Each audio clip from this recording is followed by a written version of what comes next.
Joining me now to discuss all of this and so much more is the president of the American Association of Jewish Lawyers, Robert Garson. Robert, good to see you. Good morning.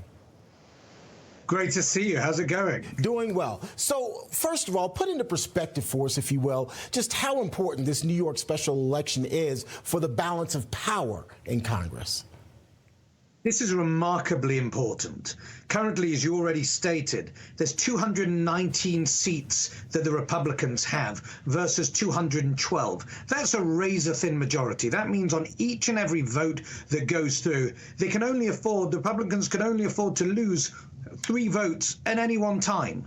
That means if they lose another seat within the House, the Republicans would have an even thinner majority, and therefore on any matter that could approach what might be appealing to some of the people that sit at the center of the House, they've really got to lobby hard. They've got to work very hard.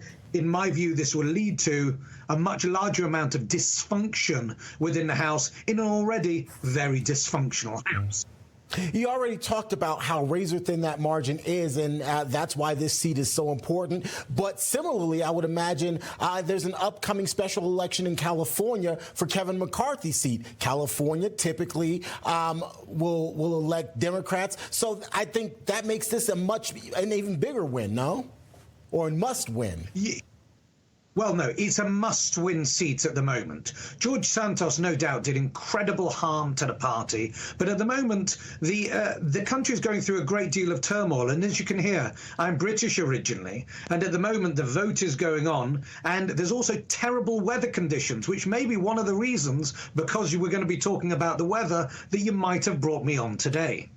That is part of the reason, but also the accent. I just can't resist the British accent, so that's part of the reason as well. George Santos, of course, winning the seat was considered a major coup. So do you believe that his indiscretions actually make it that much more interesting for a Republican candidate to win that seat moving forward, or even that much more difficult potentially? Well, I think it makes it a lot more difficult because, especially on a local level, they've been taken in by somebody who was a relative unknown. However, Mazi Pilip is a slightly different sort of character as she comes along. For everything that George Santos wasn't, Mazi Pilip is. She's somebody who is Ethiopian-born, moved to Israel, was in the paratroopers in the IDF. In fact, I believe she was a gunsmith in the paratroopers in the IDF. She also has a degree in international diplomacy from Tel Aviv University. She's an incredibly accomplished person, having then moved to the United States, having then voted in to the local legislature there. She is somebody who is, as I would say, everything that Santos isn't. She's also ideologically very centrist, which might fit within the New York, more suburban aspects there. New York, as we know, in the city, always swings very hard towards the Democrat. As you start moving out towards Long Island, within Nassau County, you do have much more variegation, but there are issues. For opting, she kind of fits in perfectly. She is, for the Republicans, the perfect antidote to the AOC sort of person on the other side, which makes it fascinating. We're going to get to the whole AOC and her taking on the squad, but you said, and when I find this interesting, that optically she's perfect, but philosophically she's probably a little too centrist for most of the America First crowd, for instance. Very much so, but the question is, do you see that America First crowd in Nassau County? I'm not altogether sure you do. Even the New York Republicans sit very much towards the center of the Republican edge there. So there are issues that may come. They may want somebody who is a Republican that may be more centrist on things like abortion rights. They may want somebody, though, on the other side, who is going to be very tough on immigration rights. And she's actually spoken quite specifically about immigration, which is interesting. Myself, as an immigrant, Mazi Pilip, who is also an immigrant herself, she's going to be very tough in relation to that, as she has already stated. I'm curious about her Jewish background. Do you think that will ultimately benefit her, particularly in Nassau County, where a solid part of the electorate is probably Jewish? So you do have a good either Jewish or Jewish contingent, we would say. You know, my partner at work always used to say, even though he's not Jewish, whilst in New York, he is Jewish. Yes, I think that will help her within that area. But what's very interesting is she's not one might think is the typical face of the Jewish person, especially that Ashkenazi Eastern European Jewish person that is there in New York. Remember, the Sephardic communities are also very strong in Nassau County. You have the Persian Jewish community, you have the Bukhari Jewish community, you have the Moroccan Jewish community, and therefore seeing what might be deemed to be a black, brown, or Jew with a hue coming into power might be very appealing to those Jewish electors.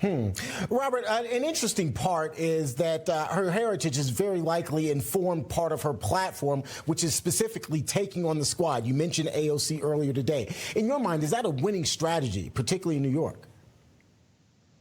Well, I think it is a winning strategy at the moment. At the moment, New York, and especially New Yorkers, are starting to become a little sick of the AOC mantra. They're feeling the bite at the moment, specifically after what transpired with the ousting or the non-entry of Amazon into Long Island City, which led to, they say, over 25,000 jobs not being taken on and not having that explosion that could have happened, especially that was sorely needed during COVID. But also there's been a huge amount of immigration. As you know, Texas and Florida, where I currently reside, have been busing people up to New York to be there. At the moment, New York is bursting at the seams. New York is going bankrupt at a clip. It doesn't have the money to cover its own costs, and people within New York City are sick of it. Pilip also flipped the county legislative seat from blue to red. And while that's kind of what she's hanging her hat on going into today's special election, this is a much larger stage. This is a bit different, no? Well, it's very different because also she's coming up against Suozzi. Suozzi, who himself is an ex-Republican. He's very well known. He's a very safe pair of hands. He, in fact, had the audacity to run against Hochul for the governor's seat. Prior to today, he was polling. It was a neck and neck sort of race. He was polling slightly higher than Pilip was, and that's going to be is a kind of incumbent sort of race that she's fighting against. He's a very well-known character, and you know that when you're hovering there at the polls and you're wondering, who am I going to have? Am I going to have somebody that is known within Long Island? He himself was known before stepping down, and that's likely to have a massive impact. The question is, do his supporters turn out during horrible and terrible snowstorms within New York at the moment? Right. That is the big question. And unfortunately, we won't find out until the polls close and we get the results. Whoever does end up winning this race there in New York, the special election, they'll be heading to Capitol Hill in Washington, D.C. To address a number of major issues. Of course, immigration is one. Just this morning, the U.S. Senate passed this massive $95 billion bill that is now headed to the House. House Republicans already saying they're going to shoot that down. And then there's still the ongoing budget talks as we head into next month. And the next deadline to pass a full budget is coming upon us. What kind of challenge do you think this would be for any newcomer, be it Democrat or Republican, going into that sort of situation? I don't think that anybody that's never been there before will quite understand exactly what sort of quagmire that they're wading into. Because at the moment, nearly everything becomes an illogical party line position. That, as we saw when it came to the passing of the bill, or even last week when we were looking at border security, now when you're dealing with a foreign aid bill, people want to have local border security that's been placed into that. When I mean local, I mean more domestic border security.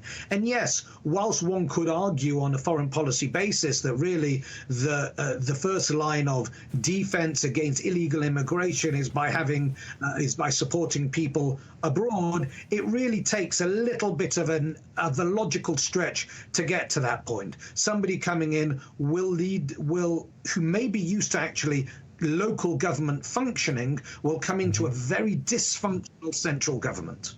So is the translation there, whoever wins will have their work cut out for them? Is that the translation for what you just said? I think it's a little bit of a poisoned chalice, to be perfectly frank. The question is, who would want it at this stage? Well, we know there are at least two people who do want it, and tonight we'll find out who actually will get it. So good to see you. Appreciate your time. Thanks so much for being here with us. Thank you very much indeed. It's been my pleasure.